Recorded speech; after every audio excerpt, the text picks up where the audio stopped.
नमस्कार साथियों, आप सभी का हमारे YouTube चैनल विद्यालय एजुकेशन में स्वागत है। साथियों, आज हम पढ़ेंगे स्पीडी की तरफ से आने वाली रेलवे जनरल साइंस की महत्वपूर्ण प्रश्न।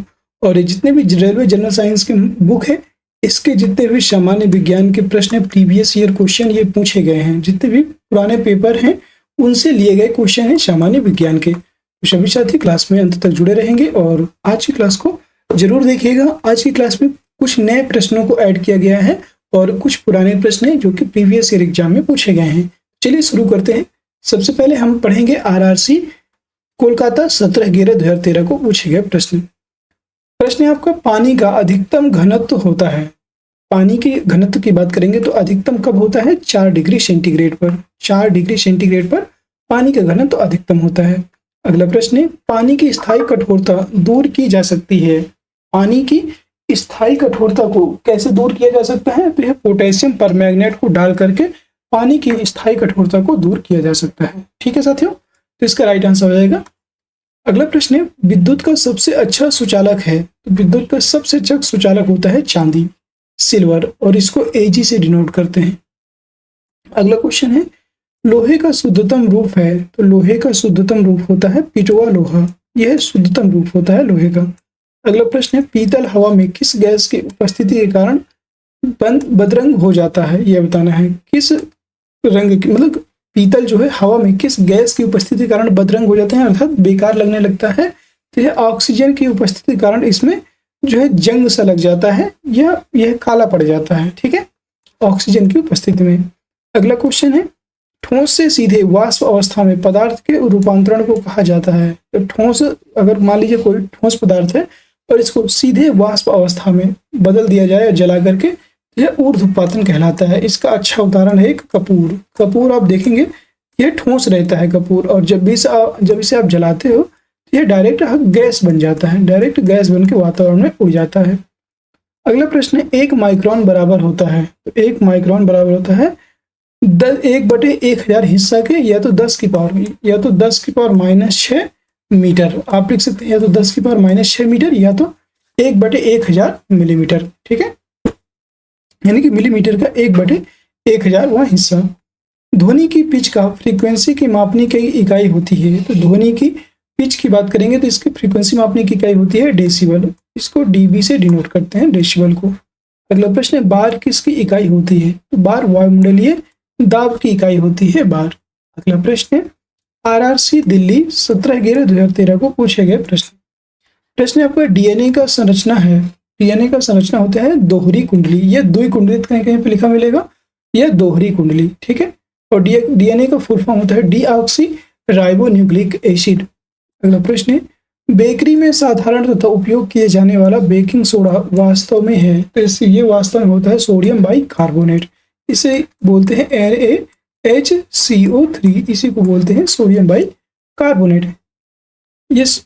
अगला प्रश्न है, BCG टीका के नाम में अक्षर B का तात्पर्य है। तो इसका होता है बैसिलस। बैसिलस इसका फुल फॉर्म होता है, मतलब BCG में B का फुल फॉर्म होता है बैसिलस। अगला क्वेश्चन है, मानचित्र के समान तापमान वाली जगहों को संयुक्त करने वाली काल्पनिक रेखाओं को कहा जाता है। तो इसको कहा जाता है आइसोथर्म। इसे बोलते हैं आइसोथर्म। आरआरसी रांची 17/11/2013 को पूछे जाने वाले प्रश्न। कोशिका झिल्ली पाई जाती है। तो यह कोशिका झिल्ली जो है यह पादप एवं पशु दोनों में पाई जाती है। अगला प्रश्न है, आनुवंशिकता की इकाई है जीन। जीन जो होते हैं यह आनुवंशिकता की इकाई होती है। अगला प्रश्न है, आनुवंशिकता के नियम की खोज की थी। यह ग्रेगर जॉन मेंडल के द्वारा आनुवंशिकता के नियम की खोज की गई। रक्त में लौह की कमी को कहते हैं। रक्त में लौह की कमी से एनीमिया हो जाता है, याद रखेंगे। इसी को रक्ताल्पता बोलते हैं या तो एनीमिया बोलते हैं।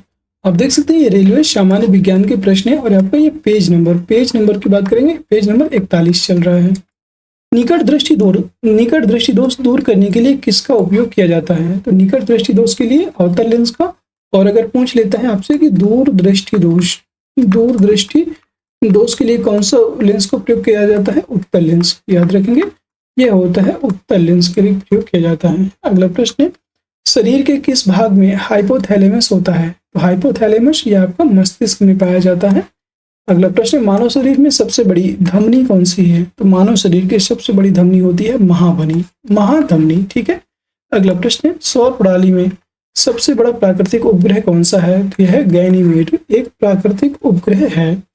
अगला प्रश्न, गुरुत्वाकर्षण के ब्रह्मांडीय नियम के आविष्कारक कौन है? तो गुरुत्वाकर्षण के ब्रह्मांडीय नियम के आविष्कारक हैं सर आइजैक न्यूटन। अगला प्रश्न, हर क्रिया की समान और विपरीत प्रतिक्रिया होती है, यह है न्यूटन की गति के तृतीय नियम के अनुसार क्रिया प्रतिक्रिया का नाम नियम बोलते हैं। इसी नियम को क्रिया प्रतिक्रिया का नियम कहते हैं।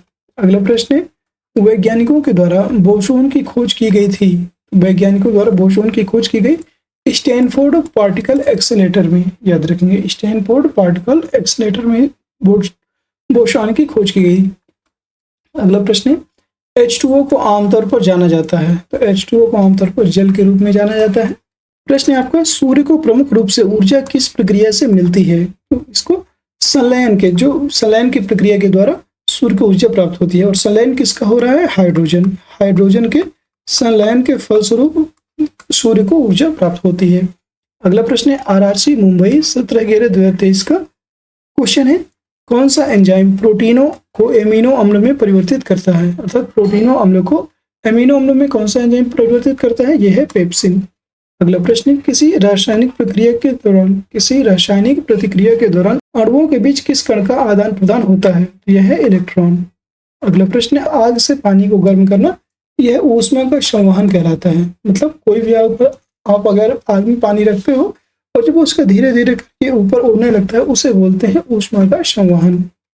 अगला प्रश्न है, RRB बिलासपुर 17/11/2013 को प्रश्न, क्रायोजेनिक इंजनों का अनुप्रयोग कहाँ किया जाता है? रॉकेट टेक्नोलॉजी, इसका राइट आंसर हो जाएगा रॉकेट टेक्नोलॉजी। अगला प्रश्न है, सौरमंडल का सबसे गर्म ग्रह कौन सा है? तो इसका सबसे गर्म ग्रह होता है सूर्य। अगला प्रश्न है, मानव रक्त का रंग लाल क्यों है? हीमोग्लोबिन की उपस्थिति के कारण मानव का जो रंग होता है, यह मानव के रंग के रक्त का जो रंग होता है, इसको लाल होता है, याद रखेंगे। अगला प्रश्न, लाल ग्रह कहा जाता है? यहाँ पे देखिए पूछा है मानव रक्त का रंग लाल क्यों होता है? तो हीमोग्लोबिन की उपस्थिति के कारण। और लाल ग्रह किसे कहा जाता है? मंगल ग्रह को, जो आपको मार्स ग्रह है, मार्स प्लैनेट है, इसको लाल ग्रह कहा जाता है।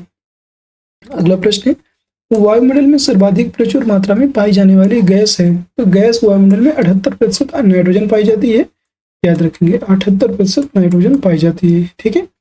और अगर ऑक्सीजन की बात करें, ऑक्सीजन की तो ऑक्सीजन पाई जाती है टोटली यहाँ पे 21%, वायुमंडल में ऑक्सीजन 21% पाई जाती है। अगला प्रश्न है, आप देख सकते हैं ये आपका पेज नंबर 43 है।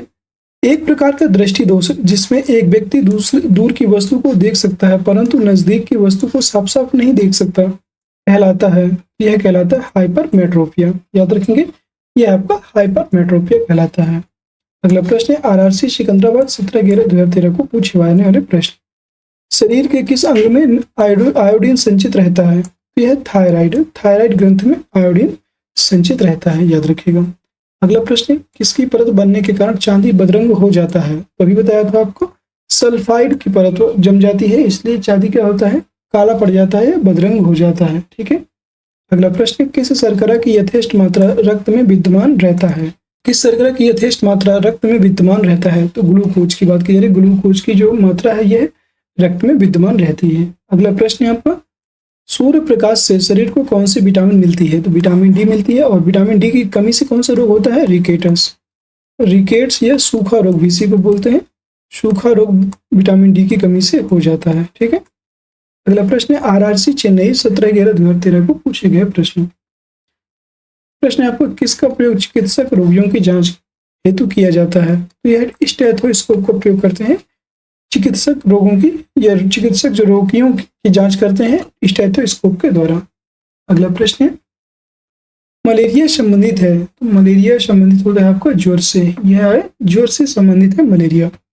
रक्त शर्करा को नियंत्रित करने वाला हार्मोन है? तो रक्त शर्करा को नियंत्रित करने वाला हार्मोन इंसुलिन हार्मोन होता है, याद रखिएगा। अगला प्रश्न है, मछलियां शोषण करती हैं? मछलियों की बात करेंगे कि मछलियां शोषण करती हैं। यस, मछलियां आपकी शोषण करती हैं और ये गलफड़ों के द्वारा शोषण करती हैं, याद रखेंगे। प्रश्न है, कवक से प्राप्त उपयोगी उत्पाद क्या है? तो कवक से हमें पेनिसिलिन प्राप्त होती है। अगला प्रश्न, शरीर में शरीर में श्वेत रक्त कणों का मुख्य कार्य है। श्वेत रक्त कण जो होते हैं इनका मुख्य कार्य होता है रोगों के विरुद्ध शरीर का रक्षण करना। रोगों के विरुद्ध शरीर का रक्षण करना ये इनका प्रमुख कार्य होता है। अगला प्रश्न, किसी वृक्ष की आयु किस प्रकार मालूम की जाती है? किसी वृक्ष की आयु किस प्रकार मालूम की जाती है? तो यह वार्षिक वलयों की संख्या के द्वारा इसकी आयु को पता लगाया जाता है। आरआरसी अहमदाबाद 17/11/2013 को पूछ गया होगा। आरआरसी अहमदाबाद 17/11/2013 को पूछे जाने वाले प्रश्न आपको, कैल्शियम हाइड्रोक्साइड का प्रयोग करके मोटारे के प्लास्टर का निर्माण किया जाता है और इसे किस नाम से जाना जाता है? तो इसको चूना जल के नाम से जाना जाता है। अगला प्रश्न, प्रकाश संश्लेषण में सहायक पत्तियों और के हरे पदार्थ को क्या कहते हैं? तो प्रकाश संश्लेषण में सहायक जो पत्तियां होती हैं इसके हरे पदार्थ को कहते हैं क्लोरोफिल। याद रखेंगे, क्लोरोफिल क्लोरोफिल के कारण ही पत्तियां हरे रंग की होती हैं। अगला प्रश्न, विद्युत का सबसे अच्छा चालक है। विद्युत का सबसे अच्छा चालक होता है चांदी। याद रखिएगा। अगला प्रश्न, लोलक का संचलन क्या कहलाता है? ये लोलक का संचलन की बात की जा रही है, यह दोलन गति कहलाती है। प्रश्न आपका, विद्युत का सबसे अच्छा चालक है। विद्युत का सबसे अच्छा चालक होता है चांदी। चांदी को Ag से डिनोट करते हैं। अगला प्रश्न, लोलक का संचलन क्या कहलाता है? लोलक का संचलन दोलन गति कहलाता है। याद रखेंगे। आरआरसी हाजीपुर 24/11/2013 को पूछे जाने वाले प्रश्न आपका, डायनामाइट का आविष्कार किसने किया था? डायनामाइट की बात करेंगे, इसका आविष्कार करने वाले थे अल्फ्रेड नोबेल। समस्थानिक आइसोबाटर तत्व के वैसे परमाणु हैं जिनका समान परमाणु क्रमांक परंतु भिन्न परमाणु द्रव्यमान होता है। ऐसे जो परमाणु होते हैं इन्हें समस्थानिक कहते हैं। अम्ल, एसिड एक पदार्थ है जो, अम्ल की बात करेंगे, अम्ल या एसिड एक ऐसा पदार्थ है जो खट्टा होता है स्वाद में। ठीक है। अगला प्रश्न, तत्व के सबसे छोटे कण को कहते हैं? तो सबसे छोटा कण होता है परमाणु। नेक्स्ट है, सूर्य से सबसे दूर स्थित ग्रह कौन सा है? तो यह है वरुण। वरुण ग्रह सबसे दूर स्थित है। अगला प्रश्न, निमोनिया में कौन सा अंग प्रभावित होता है? तो इसमें फेफड़ा प्रभावित हो जाता है, निमोनिया अंग। अगला प्रश्न, लाल रक्त कण किस में बनता है? लाल रक्त कण की बात करेंगे तो यह अस्थि मज्जा, बोन मैरो में बनता है, अस्थि मज्जा में। आरआरसी इलाहाबाद 24/11/2013 को पूछने जाने वाले प्रश्न, पृथ्वी का सबसे निकटतम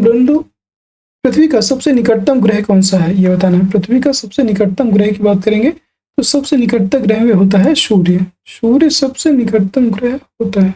अगला प्रश्न है आपको, देख सकते हैं यहाँ पे, पृथ्वी के वायुमंडल में सर्वाधिक प्रचुरता से पाया जाने वाला तत्व है। पृथ्वी के वायुमंडल में सर्वाधिक प्रचुरता से पाया जाने वाला तत्व नाइट्रोजन है, जो कि 78% वायुमंडल में पाया जाता है। अगला प्रश्न, दूध का घनत्व मापा जाता है, इसको लैक्टोमीटर के द्वारा मापा जाता है। अगला प्रश्न, भोजन की ऊर्जा को मापा जाता है, तो भोजन की ऊर्जा को कैलोरीज में मापा जाता है। याद रखेंगे। अगला क्वेश्चन है, ध्वनि सबसे तेज संचलन करती है। तो यह ध्वनि जो होती है यह इस्पात में या ठोस में, एक तरह से आप बोल सकते हो ठोसों में सबसे अधिक संचलन करती है। अगला प्रश्न, सामान्य नमक का रासायनिक नाम है। सामान्य नमक का रासायनिक नाम होता है सोडियम क्लोराइड, इसको NaCl के द्वारा लिखा जाता है। अगला प्रश्न, विटामिन सी का रासायनिक नाम है। विटामिन सी का रासायनिक नाम होता है एस्कॉर्बिक एसिड। अगला प्रश्न, कांसा एक मिश्र धातु है, बताना है। कांसा एक मिश्र धातु है, तो यह तांबे और टिन से मिलकर बनी हुई धातु होती है कांसा। अगला प्रश्न, प्याज रूपांतरित तना है। प्याज रूपांतरित रूप है, तो यह तने का रूपांतरित रूप है। याद रखेंगे, प्याज किसका रूपांतरित रूप है? तने का। अगला प्रश्न, कौन सी ग्रंथि अश्रु श्रवण ग्रंथि कहलाती है? यह हो जाएगी लैक्रिमल ग्रंथि। लैक्रिमल ग्रंथि आपकी अश्रु श्रवण करती है। साथ ही ये आपका पेज नंबर की बात करेंगे, पेज नंबर 43 है। ठीक है।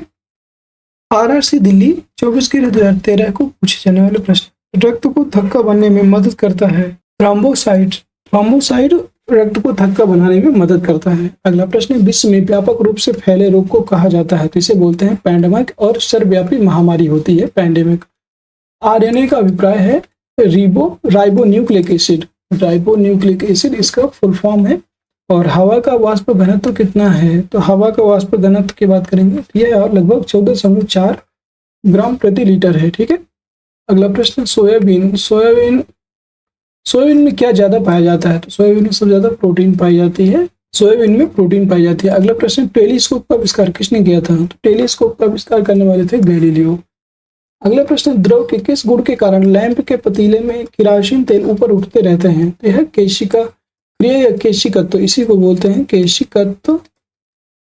ठीक है, केशिकत्व इसका राइट हो जाएगा। आरआरसी कोलकाता 24/11/2013 पूछा गया प्रश्न, विद्युत रूप से परमाणु क्या है? तो यह एक उदासीन, विद्युत रूप से परमाणु यौगिक एक उदासीन होता है। और नेक्स्ट आप, इंसुलिन का स्राव किसमें होता है? इंसुलिन के स्राव की बात करेंगे तो यह अग्नाशय में होता है, याद रखेंगे। मानव शरीर के में ईंधन का कार्य करता है, तो मानव शरीर में ईंधन का कार्य करता है, यह कार्बोहाइड्रेट का कार्य करता है, याद रखेंगे।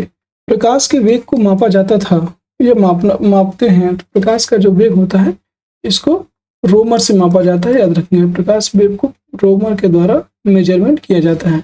ठीक है साथियों, अगला प्रश्न है, हवाई जहाज में फाउंटेन पेन ले जाने पर पेन से स्याही रिसने लगती है, क्योंकि अगर वायुमंडलीय जो दाब है, वायुमंडलीय दबाव पर समुद्र स्तर से कम रहता है, फाउंटेन पेन जो आपका बाल पेन होता है इसकी स्याही निकल जाएगी अपने आप। अगला प्रश्न, कमानीदार तुला किसके सिद्धांत पर कार्य करता है? कमानीदार तुला हुक के नियम के सिद्धांत पर कार्य करता है। अगला प्रश्न, समान तापमान और दबाव पर भी सभी गैसों के समान आयतन में अणुओं की संख्या बढ़ाकर होती है, इस नियम को क्या कहा जाता है? तो इस नियम को कहते हैं, याद रखेंगे, एवोगाड्रो का नियम। अगला प्रश्न, बिजली के बिल का फिलामेंट बना होता है, बिजली का जो बिल है इसका फिलामेंट बना होता है टंगस्टन धातु का। आप देख सकते हैं पेज नंबर है आपका 44। विश्व में जीवित सबसे भारी पक्षी कौन सा है? यह है आपका शुतुरमुर्ग, सबसे भारी पक्षी होता है। निर्वात में डैश तरंगों को प्रसारित नहीं किया जा सकता, तो यह निर्वात में ध्वनि तरंगों को प्रसारित नहीं किया जा सकता, यह है आपका ध्वनि। प्रश्न, घरेलू उपकरणों में सुरक्षा फ्यूजदार को डैश की धातु से बनाया जाता है, तो इसको गलनांक बिंदु की जो तार होती है उससे बनाया जाता है, याद रखेंगे। आरआरसी सिकंदराबाद 24/11/2013 पूछे गए प्रश्न, ध्वनि तरंगे नहीं गुजर सकती हैं, ध्वनि तरंगे नहीं गुजर सकती, तो यह आदर्श निर्वाचित क्षेत्र से नहीं गुजर सकती। बांध के रुके हुए जल में होती है स्थितिज ऊर्जा, स्थितिज ऊर्जा इसमें पाई जाती है। अगला प्रश्न है आपका, ध्यान से देखिएगा। प्रश्न है कि जब कोई वस्तु मुक्त रूप से पृथ्वी की ओर गिरती है तब उसकी कुल जो ऊर्जा होती है, तो उसकी कुल ऊर्जा की बात करेंगे अपरिवर्तित रहती है। ठीक है, अगला क्वेश्चन है, पौधे के किस भाग से केसर प्राप्त किया जाता है? तो यह पुंकेसर भाग से केसर को प्राप्त कर लिया जाता है। अगला प्रश्न, निष्पादित कार्य मापा जाता है, निष्पादित कार्य यह कहाँ माना जाता है? बल गुणे दूरी से संबंधित है, याद रखेंगे। निष्पादित कार्य मापा जाता है बल गुणे दूरी से। अगला प्रश्न, दही किसकी उपस्थिति से खट्टा होता है? तो यह लैक्टिक अम्ल की उपस्थिति के कारण यह खट्टा हो जाता है। अगला प्रश्न, आवर्त श्रेणी में पहला तत्व कौन सा है? तो यह हाइड्रोजन पहला तत्व होता है, हाइड्रोजन को H2 से डिनोट करते हैं। अगला प्रश्न, टैडपोल किसका एक विकासशील चरण है?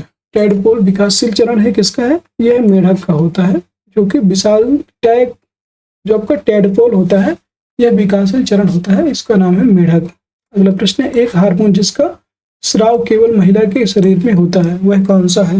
यह आपका प्रोजेस्टेरॉन होता है, याद रखें, प्रोजेस्टेरॉन। अगला प्रश्न है आपका, आग पकड़ने वाले द्रव्यों को कहा जाता है, जो भी आग पकड़ने वाले द्रव्य होते हैं इनको दाह कहा जाता है। तरल पदार्थों के कारण हुए घर्षण को क्या कहा जाता है? इसका राइट आंसर हो जाएगा, तरल पदार्थों के कारण हुए घर्षण को कहा जाता है कर्षण, इसी को बोलते हैं कर्षण। ठीक है, अगला प्रश्न है, किसी वस्तु के कंपन से उत्पन्न होता है, तो इसमें ध्वनि उत्पन्न होती है। अगला प्रश्न, 7 रंगों के समूह को कहा जाता है, जिसको कहा जाता है वर्णक्रम, स्पेक्ट्रम, और यह कौन कौन से 7? VIBGYOR, VIBGYOR. अगला प्रश्न, सुक्रोज एक सामान्य नाम है, सुक्रोज की बात करेंगे, सुक्रोज एक सामान्य नाम है और यह साधारण चीनी का सामान्य नाम होता है। अगला प्रश्न, यौगिक के अवयवों को अलग किया जा सकता है, यह रासायनिक विधियों द्वारा इसको अलग किया जा सकता है। और साथियों, आज की क्लास हमारी यहीं पे समाप्त होती है। हमने आज की क्लास में पेज नंबर 41 और पेज नंबर 42 दोनों को कंप्लीट तौर से पढ़ लिया है, और नेक्स्ट क्लास हम जल्दी करेंगे अगली क्लास में। तब तक के लिए जुड़े रहे हमारे साथ, और सभी साथी क्लास को एक बार, जितने भी साथी जुड़े हुए थे अभी तक लाइक कर दीजिए, जितने भी साथी हमारे जुड़े हुए थे वो सभी लाइक कर देंगे, शेयर कर देंगे, और चैनल में नए हैं तो चैनल को सब्सक्राइब भी जरूर कर लीजिएगा, ठीक है, ताकि आगे आने वाली सारी वीडियोज की नोटिफिकेशन आप सभी को प्राप्त होती रहे। और आज के लिए बस इतना ही। जय हिंद, जय भारत। आप सभी का दिन शुभ हो।